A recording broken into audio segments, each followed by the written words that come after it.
નમસ્કાર, આપ સૌનું સ્વાગત છે ઇન્ડિયા ન્યૂઝ ગુજરાતના ખાસ કાર્યક્રમ આપણું ગુજરાતમાં અને હું છું આપણી સાથે કિશન તિવારી। સમાચારોની શરૂઆત કરીએ આપણે સૌથી પહેલા મહત્વના સમાચારથી વાત કરીએ આપણે વલસાડની। તો વલસાડ તાલુકાના કાંઠા વિસ્તારમાં આવેલા કકવાડી, દાંડી, ભાગલ અને માલવણ ગામને સ્પર્શતા પ્રોટેક્શન વોલના મુદ્દે લોકસભાના દંડક ધવલભાઈ પટેલે આજે મંગળવારે કાંઠા વિસ્તારની મુલાકાત લીધી હતી। આ વિસ્તારમાં દરિયાઈ ધોવાણને અટકાવવા માટે જરૂરી પ્રોટેક્શન વોલ બનાવવા માટે રાજ્યના મુખ્યમંત્રી અને નાયબ મુખ્યમંત્રીને રજૂઆત કરી આ સમસ્યાનો ઉકેલ લાવવા માટે ખાતરી આપી હતી। વલસાડ તાલુકાના કાંઠા વિસ્તારમાં આવેલા નાની દાંતી ગામમાં દરિયાઈ ધોવાણ અટકાવવા માટે ₹38 કરોડના ખર્ચે રાજ્ય સરકાર દ્વારા 1500 મીટરની પ્રોટેક્શન વોલ બનાવવામાં આવી હતી, જેમાં 300 મીટરની પ્રોટેક્શન વોલનું કામ બાકી હોવાથી ભરતીનું પાણી ગામમાં ઘૂસી જતા ભારે મુશ્કેલ વેઠવી પડતી હોય છે। જેથી ગ્રામજનોની રજૂઆતને ધ્યાને લઈ સાંસદ ધવલભાઈ પટેલે શાળા પ્રવેશોત્સવની ઉજવણી બાદ ગ્રામજનો સાથે દાંતી કાકવાડીના દરિયાકાંઠાની વિઝિટ લઈ ગ્રામજનોની સમસ્યા જાણવાનો પ્રયાસ કરી અને તેઓ સાથે આત્મીય સંવાદ કર્યો હતો।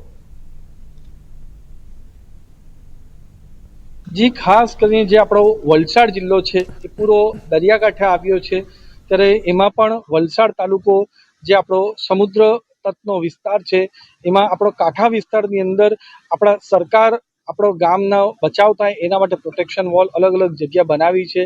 આપણી નાની દાંતી ગામમાં પણ 1500 મીટરની આપણા સરકારે 38 કરોડના ખર્ચે આપણી પ્રોટેક્શન વોલ બનાવી છે, પણ 300 મીટરની પ્રોટેક્શન વોલ બાકી છે। એના લીધે જો વધારે દરિયામાં તોફાન આવે અને મોટી ભરતી આવે તો પાણી આપણા દરિયાઈ પાણી ગામમાં ઘૂસી જાય તો આપણા ગામના લોકોને બચાવના માટે બહુ જરૂરી છે કે પ્રોટેક્શન વોલ જલ્દીથી જલ્દી બને।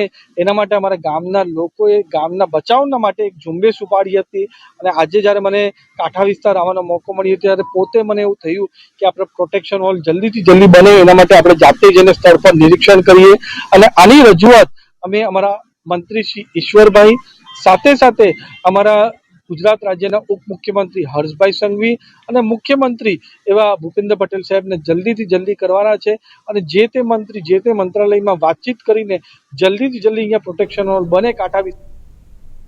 તો એ સમાચારમાં આગળ વાત કરીએ આપણે અમરેલીની। તો અમરેલી જિલ્લામાં ખેડૂતો માટે ઉર્જા મંત્રી કૌશિકભાઈ વેકરિયાએ મહત્વનો નિર્ણય લીધો છે। ખેતીવાડી માટે 8 કલાક વીજળીમાં હવે 2 કલાક વધારી અને 10 કલાક વીજળી આપવાનો નિર્ણય કરવામાં આવ્યો છે। જણાવી દઈએ કે વરસાદ ખેંચાતા ખેડૂતોના ઉભા પાકને પૂરતું પાણી મળી રહે ત્યારે સિંચાઈમાં કોઈ મુશ્કેલી ન સર્જાય તે માટે નિર્ણય કરવામાં આવ્યો છે। તો રાજ્યના યશસ્વી મુખ્યમંત્રી આદરણીય ભૂપેન્દ્રભાઈ પટેલ સાહેબ, નાયબ મુખ્યમંત્રી આદરણીય હર્ષભાઈ સંઘવી સાહેબ, અમારા વિભાગના કેબિનેટ મંત્રી આદરણીય ઋષિકેશભાઈ પટેલ સાહેબને હું લાખ લાખ અભિનંદન આપું છું। અત્યારે ચોમાસાની સિઝનમાં જે વરસાદ થોડો ખેંચાણો છે એમના કારણે ખેડૂતોને પાણ પાવાની જરૂરિયાત ઊભી થઈ છે। દરેક વિસ્તારમાંથી ખેડૂતોની માગણી આવતી હતી કે 8 કલાકની જગ્યાએ 10 કલાક વીજળી આપવામાં આવે અને રાજ્યના યશસ્વી મુખ્યમંત્રી આદરણીય ભૂપેન્દ્રભાઈ પટેલ સાહેબ દ્વારા નિર્ણય કરવામાં આવ્યો છે કે 8 કલાકની જગ્યાએ 10 કલાક વીજળી ખેડૂતોને આપવામાં આવશે। આજે ખાસ કરીને 10 કલાક વીજળી આપવાની શરૂઆત આજે અમરેલીમાં પણ થઈ ગઈ છે। આવી રીતે જ્યાં પણ માગણી ઊભી થશે ત્યાં 10 કલાક વીજળી આપવાનો નિર્ણય જ્યારે મુખ્યમંત્રી સાહેબે કર્યો હોય ત્યારે મારી એમને હૃદયથી શુભકામના પાઠવું છું। તો એ સમાચારમાં વાત કરીએ આપણે વલસાડની। તો ચેતર વસાવા અને આરોપીઓને કોર્ટે સજા ફટકાર્યા બાદ રાજકીય પ્રતિક્રિયાઓ સામે આવી રહી છે। આ સમગ્ર મામલે લોકસભાના દંડક તેમજ વલસાડ ડાંગના સાંસદ ધવલભાઈ પટેલે પોતાની પ્રતિક્રિયા આપી હતી। ધવલભાઈ પટેલે જણાવ્યું હતું કે કોર્ટનો નિર્ણય કાયદા અને પુરાવાના આધારે આપવામાં આવ્યો છે અને દરેક વ્યક્તિને ન્યાયિક પ્રક્રિયાનું સન્માન કરવું જોઈએ। તેમણે કહ્યું કે કાયદાથી ઉપર કોઈ નથી અને જે પણ નિર્ણય આવ્યો છે તેને કાયદાકીય દ્રષ્ટિએ જોવો જોઈએ। આજે નર્મદા સેશન કોર્ટે ચૈતર વસાવા અને એમના 9 સાગરીતોએ જે વનકર્મી પર 2023માં હુમલો કર્યો હતો એ ગુનામાં પૂરતા પુરાવાના આધારે મેરિટના આધારે નર્મદા સેશન કોર્ટે એમને સજા ફટકારવામાં આવી છે, એમને દોષિત ઠેરવવામાં આવ્યું છે અને જે પ્રાથમિક જાણકારી અમને મળી રહી છે એ હિસાબે એમને 7 વર્ષની આકરી સજા એમને અને એમના 9 સાગરીતોને થયું છે। પણ આ પહેલો ગુનો ચૈતર વસાવાનો નથી। ચૈતર વસાવે આવા 19 જેટલા ગંભીર ગુનાઓ એમણે આચર્યા હતા। આમ આદમી પાર્ટીમાં આવા પહેલા પણ આ રીતના ગુનાઓ એમણે આચર્યા હતા, ચાહે રાઇટિંગ હોય, મારામારી હોય, ખંડણી હોય કે હુમલો, એવા અનેક ગુનાઓ ચૈતર વસાવે એમણે આચર્યા છે। એ બતાવે છે કે એમની મેન્ટાલિટી જ પૂરેપૂરી ગુનાહિત કૃત્ય કરવાની છે અને આ જે આચરણ એમણે કર્યું છે વનકર્મીને ઘરે બોલાવીને હુમલો કર્યો છે, એમની પ્રેરણા કે દુષ્પ્રેરણા એમના જ પાર્ટીના આકા અરવિંદ કેજરીવાલમાંથી એમને મળી છે. કારણ કે અરવિંદ કેજરીવાલ પણ જ્યારે દિલ્હીના મુખ્યમંત્રી હતા ત્યારે એમણે દિલ્હીના મુખ્ય સચિવને ઘરમાં બોલાવીને ઢોર માર માર્યો હતો. એ જ રીતના ચૈતર વસાવાએ પણ આ ગુનાને અંજામ 2023માં એમના ઘરે આપ્યો છે. પણ ચૈતર વસાવા હોય કે ગોપાલ ઇટાલિયા હોય કે આમ આદમી પાર્ટી હોય, એમને મારે કેવું છે કે આ ગુજરાત છે, ગાંધી બાપુનું ગુજરાત છે. અહીંયા કોઈ પણ આ રીતની ટુકડે ટુકડે ગેંગની રાજનીતિ તમે ચલાવશો તો ગુજરાતની ભોળી પ્રજા છે, શાંતિપ્રિય પ્રજા છે અને વિકાસલક્ષી પ્રજા છે. આ રીતની ટુકડે ટુકડે ગેંગની રાજનીતિ અમારા ગુજરાતમાં ચાલવા દેવામાં આવશે નહીં. કાયદો કાયદાનું કામ કરશે. અમારી પોલીસ અને કોર્ટ પૂરતા આધાર પર, પુરાવા પર અને મેરિટ પર આવો કોઈ પણ કાયદો ભંગ કરશે તો એની પર સખ્તથી સખ્ત સજા. તો હવે સમાચારમાં આગળ વાત કરીએ આપણે આણંદની. તો આણંદ જિલ્લાના કરમસદ ખાતે જિલ્લા કોંગ્રેસ સમિતિ દ્વારા વધતી મોંઘવારી, બેરોજગારી, પેટ્રોલ ડીઝલ અને સીએનજીના ભાવ વધારા, નીટ પેપર લીક કાંડ તેમજ ખેડૂતોના વિવિધ પ્રશ્નોને લઈને વિરોધ પ્રદર્શન કરવામાં આવ્યું હતું. કોંગ્રેસના આગેવાનો અને કાર્યકરોએ ધરણા કરી સરકાર વિરુદ્ધ સૂત્રોચ્ચાર કર્યા હતા. કરમસદ ખાતે યોજાયેલા વિરોધ પ્રદર્શનમાં જિલ્લા કોંગ્રેસ પ્રમુખ અલ્પેશ પઢિયાર સહિતના આગેવાનો અને કાર્યકરો મોટી સંખ્યામાં જોડાયા હતા.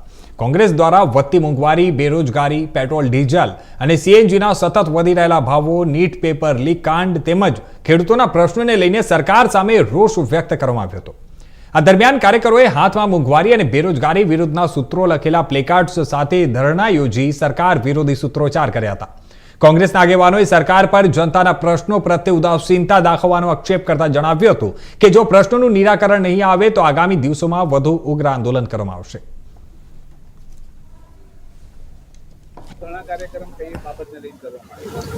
જે રીતે સમગ્ર દેશમાં આજે માહોલ છે મોંઘવારીનો, વિદ્યાર્થીઓના, ખેડૂતોના પ્રશ્નો ને લઈને આજે આણંદ જિલ્લા કોંગ્રેસ સમિતિ દ્વારા કરમસદ ખાતે એટલે કે સરદાર વલ્લભભાઈ પટેલની ભૂમિથી આહવાન કર્યું છે અને અહીંયાથી ધરણાનો કાર્યક્રમ આપ્યો છે.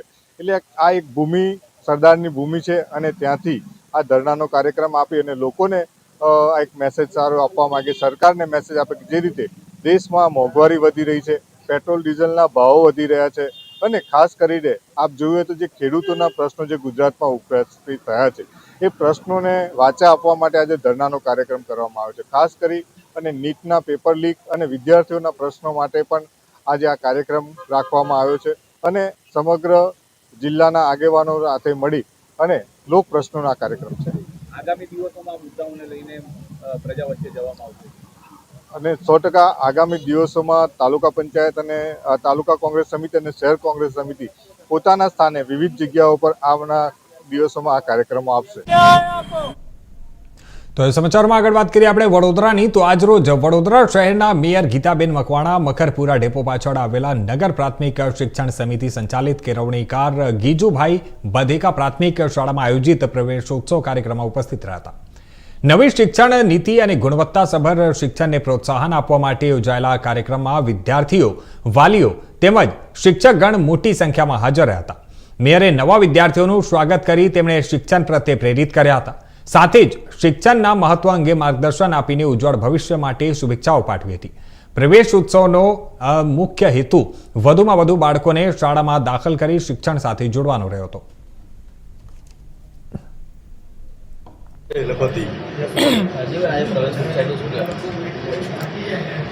આજે કેળવણી ગીજુભાઈ બાધેકા પ્રાથમિક શાળામાં કન્યા કેળવણી કલ્યાકેળી મહોત્સવ તેમજ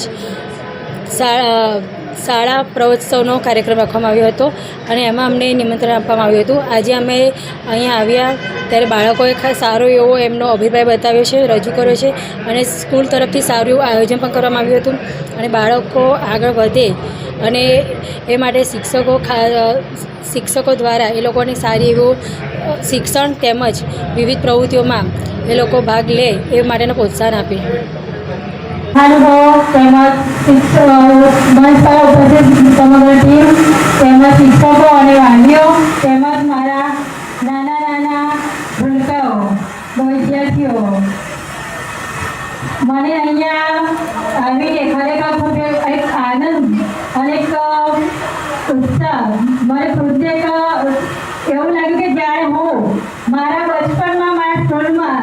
અને સ્કૂલમાં હોવા વળી કેવો અનુભવ થાય. મારું બાળપણ તમે લોકોએ મને યાદ કરાવી દીધું. જ્યારે અમે પણ સ્કૂલમાં હતા ત્યારે ઇનામ લેવા માટે જે આપણે ઉત્સાહિત થતા હતા, તો સાઈડના અમે ભાગ લેતા હતા દરેક પ્રવૃત્તિમાં. બધું તમે મને આજે યાદ કરાવી દીધું છે.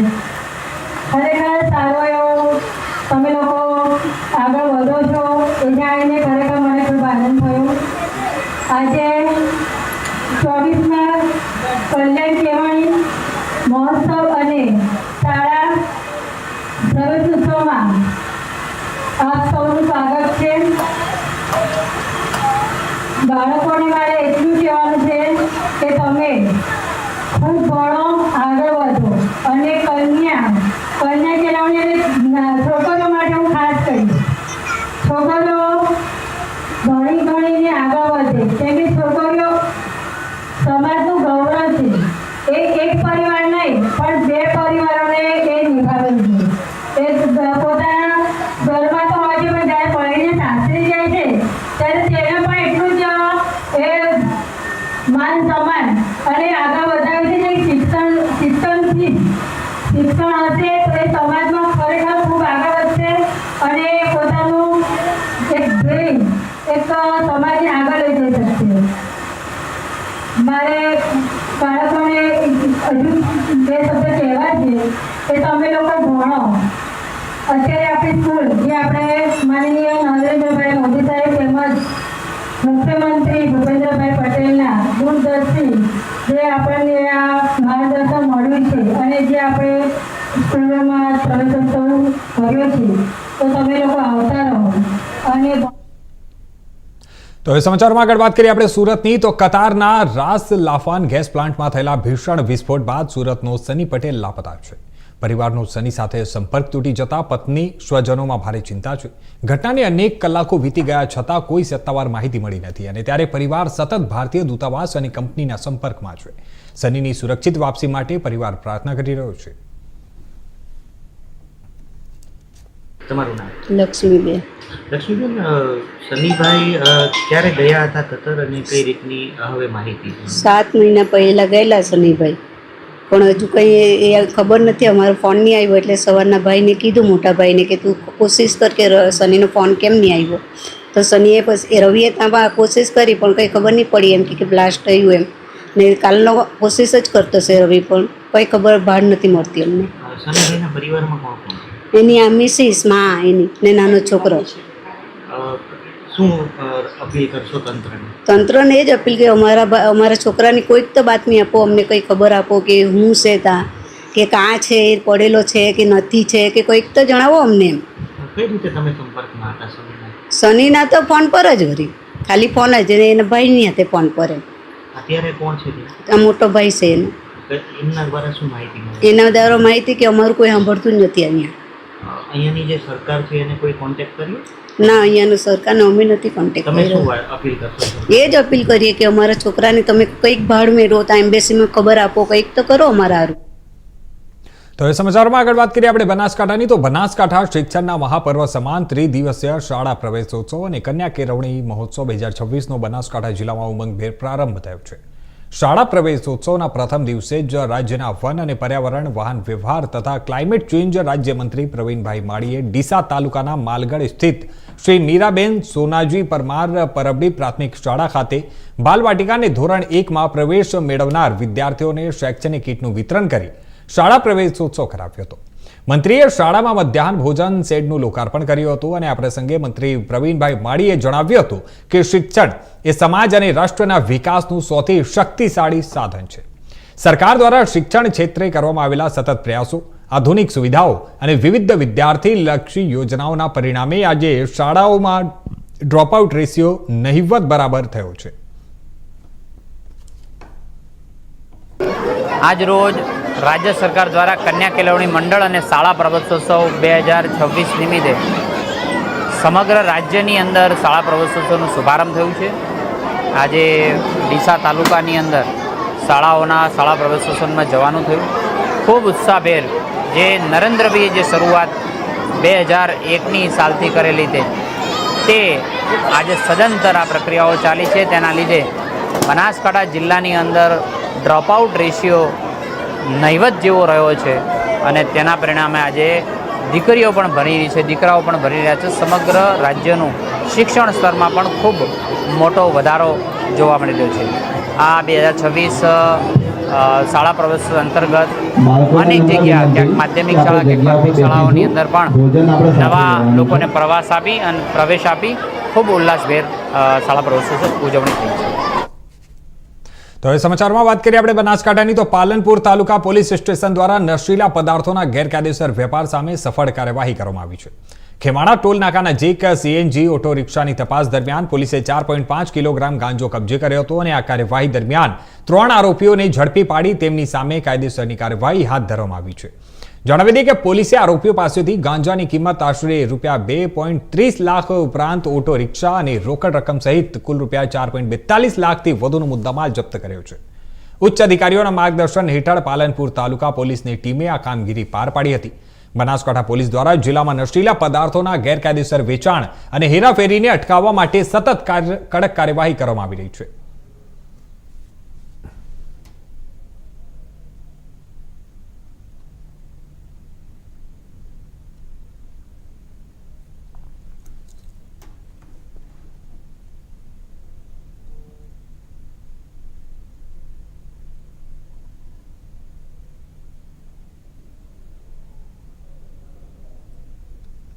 તો સમાચારમાં વાત કરીએ આપણે હવે વલસાડની. તો વલસાડ જિલ્લાના વાતાવરણમાં સતત બીજા દિવસે પણ નોંધપાત્ર પલટો જોવા મળ્યો હતો.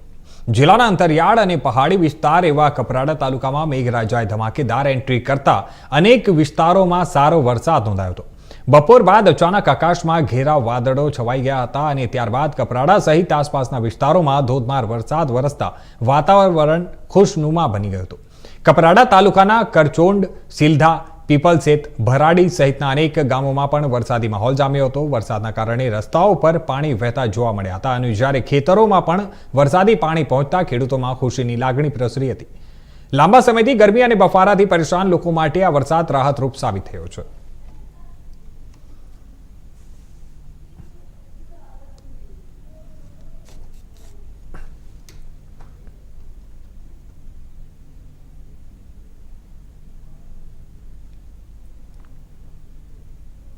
તો સમાચારમાં વાત કરીએ આપણે અમરેલીની. તો અમરેલી જિલ્લાના ત્યાં માલવણ નજીક એસટી બસનો અકસ્માત સર્જાવાની ઘટના સામે આવી છે.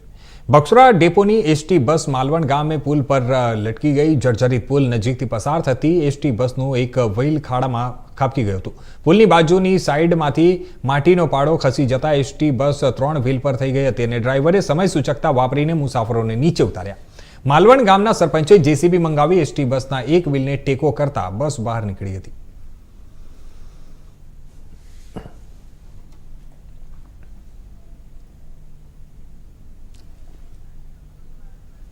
તો જણાવી દઈએ એક ગંભીર અકસ્માત સર્જાવાની ઘટના સામે આવી છે, જ્યાં બસ ખાડામાં ખાબકી ગઈ હતી અને આ જે ખાડો છે તેમાં એક બસનો એક વ્હીલ તે ખાડામાં ખાબકતા બસ એક સાઈડ નમી ગઈ હતી અને જ્યારે વાહન ચાલક સમય સૂચકતા વાપરીને તમામ યાત્રિકોને સુરક્ષિત રીતે બહાર કાઢી લીધો હતો. તો સમાચારોમાં હવે વાત કરીએ આપણે અરવલ્લીની. તો અરવલ્લી જિલ્લા પંચાયતની સામાન્ય સભા જિલ્લા પંચાયત પ્રમુખ અને જિલ્લા વિકાસ અધિકારીની અધ્યક્ષતામાં યોજાઈ હતી. સભામાં વિવિધ સમિતિઓના ચેરમેનોની વરણી કરવામાં આવી હતી. સાથે જ જિલ્લાના સર્વાંગી વિકાસ માટે 100 સાથે મળીને કાર્ય કરવાની પ્રતિબદ્ધતા પણ વ્યક્ત કરવામાં આવી હતી. અરવલ્લી જિલ્લા પંચાયત ખાતે યોજાયેલી સામાન્ય સભામાં વિવિધ સમિતિઓની રચના અને ચેરમેનોની નિમણૂક અંગે મહત્વપૂર્ણ નિર્ણયો લેવામાં આવ્યા હતા. જણાવી દઈએ કે આ સભામાં કારોબારી સમિતિના અધ્યક્ષ તરીકે ભીખુસિંહ પરમારની વરણી કરવામાં આવી હતી, જ્યારે બાંધકામ સમિતિના ચેરમેન તરીકે રસિક પટેલને જવાબદારી સોંપવામાં આવી હતી. શિક્ષણ સમિતિના ચેરમેન તરીકે નીલાબેન મડિયાની પસંદગી કરવામાં આવી હતી. ઉપરાંત આરોગ્ય સમિતિના ચેરમેન તરીકે રુચિબેન ડામોરની નિમણૂક કરવામાં આવી હતી. જિલ્લા પંચાયત પ્રમુખ અને જિલ્લા વિકાસ અધિકારીની અધ્યક્ષતામાં યોજાયેલી આ સભામાં જિલ્લાના વિકાસલક્ષી મુદ્દાઓ પર પણ ચર્ચાઓ કરવામાં આવી હતી. આ પ્રસંગે જિલ્લા પંચાયત પ્રમુખે જણાવ્યું હતું કે જિલ્લાના સર્વાંગી વિકાસ માટે તમામ સભ્યો અને સમિતિઓ સાથે મળીને એકજૂટતાથી કાર્ય કરશે અને જનહિતના કાર્યોને વધુ વેગ આપવામાં આવશે. પંચાયતોના કામ કેવી રીતના થશે? જિલ્લા પંચાયતની અંદર જનરલ જે હિસાબનું વંચાણ હતું 2025-26નું અંતર્ગત પાછલા વર્ષનું ગત વર્ષનું એને સભામાં વંચાને લીધું અને જે જરૂરી મુદ્દા હતા ભંડોળના લગતા અને એની અંદર ચર્ચા વિચારણા કરી. એમાં જે સહાય ભંડોળ લેવલે આપવાની હતી એની પણ ચર્ચા કરી. જે એજન્ડા પ્રમુખ સ્થાનેથી હતા એ પણ ચર્ચામાં લીધા અને અત્યારે જિલ્લા પંચાયતમાં સાબરકાંઠામાંથી જુદા પડ્યા પછી અરવલ્લી જિલ્લા પંચાયત નવીન પંચાયત હોય એટલે મૂળ સ્વભંડોળ વર્ષોથી મળેલું નથી, કારણ કે વર્ષોથી પંચાયત નથી એટલે એ વિષય ચર્ચાનો છે. એટલે સ્વભંડોળ માટે વિવિધ જે સરકારી મહેકમે જે જરૂરિયાત છે એનું આયોજન આ પહેલી મિટિંગમાં ચર્ચા કરવામાં આવ્યું છે. તો સમાચારમાં હવે વાત કરીએ આપણે જૂનાગઢની. તો જૂનાગઢ મહાનગરપાલિકામાં ભ્રષ્ટાચાર અને અણધર વહીવટના ગંભીર આક્ષેપો સાથે રાજકારણ ગરમાયું છે. મનપાના વિરોધ પક્ષના નેતા લલિત પણસારા દ્વારા પુરાવા સાથે સ્ટેન્ડિંગ કમિટીના ચેરપર્સન પલ્લવીબેન ઠાકર પર ભેદભાવયુક્ત નીતિ અપનાવીને મનપાની તિજોરીને કરોડોનું નુકસાન પહોંચાડવાનો ગંભીર આરોપ લગાવવામાં આવ્યો છે. મહાનગરપાલિકાના વિપક્ષના નેતા લલિત પણસારાએ ગત 26/5/2026ના રોજ સ્ટેન્ડિંગ કમિટીના ઠરાવ નંબર 47 મુજબ વોર્ડ નંબર 1 થી 15ના બાંધકામ શાખાના વાર્ષિક કોન્ટ્રાક્ટરોની મુદ્દત નવા ટેન્ડર ન થાય ત્યાં સુધી લંબાવી અને 25% સુધીનો વધારાનો ખર્ચ કરવાની મંજૂરી અપાઈ હતી. પરંતુ માત્ર 15 દિવસમાં જ રાજકીય રમત રમાઈ અને 11/6/2026ના ઠરાવ નંબર 48 થી માત્ર વોર્ડ નંબર 5, 6, 11 અને 12નો જ મુદ્દત વધારો રદ કરીને ત્યાં તાત્કાલિક રીટેન્ડરિંગ કરવાનો આદેશ કરાયો. આશ્ચર્યની વાત એ છે કે જે 4 વોર્ડના ટેન્ડર રદ કરાયા ત્યાં એજન્સી કેમ ઓડેદ્રા અનુક્રમે 12.1% અને જે ખૂબ જ નીચા ભાવથી કામ કરતી હતી અને જેનાથી મનપાની તિજોરીને અંદાજે 92,97,000નો સીધો ફાયદો થઈ રહ્યો હતો. બીજી તરફ ઊંચા ભાવો હતા અને તેમનો મુદ્દત વધારો યથાવત રાખવામાં આવ્યો છે. વિપક્ષનો સીધો આક્ષેપ છે કે આ માત્ર સેટિંગવાળી એજન્સીઓને લાવવા અને મનપાની તિજોરી ખાલી કરવાનો કારસો છે.